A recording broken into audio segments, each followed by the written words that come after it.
দেখলে পাহাড়ে চালানোর সময় এই জিনিসটা কিন্তু তোমাদের সাথে হতে পারে। তোমরা যদি প্রপার ইঞ্জিন ব্রেক না জানো, আমাদের নর্থ বেঙ্গল রাইড চলছিল, আমরা দাওয়াইপানি থেকে ঋষিকোলার উদ্দেশ্যে যাচ্ছি, মানে বেরিয়েছিলাম।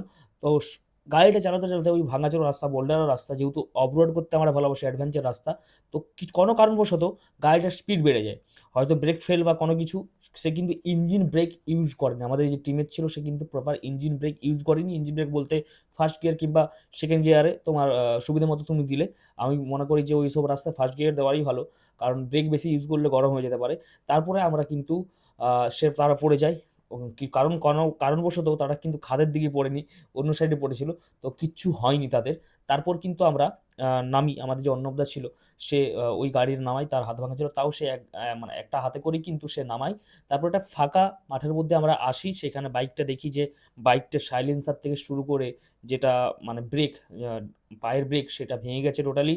তো ওখানে একজন ছিল, ওখান থেকে আর কোনো নেই, ওখান থেকে গেলে তিস্তা বাজার। তিস্তা বাজার হচ্ছে প্রায় 30 কিলোমিটার রাস্তা, তো কি করে বাইকটি নিয়ে যাওয়া যাবে?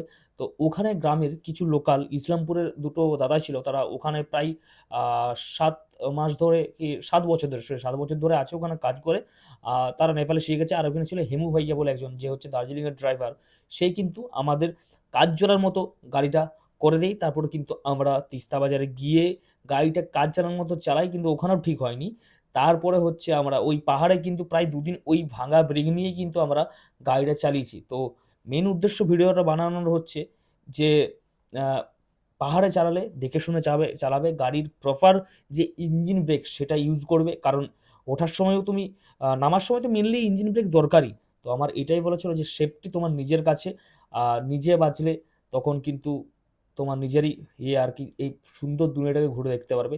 জাস্ট এটা বলে কিন্তু আমি ভিডিওটাকে শেষ করছি। দেখা হচ্ছে পরের কোনো ভিডিওতে।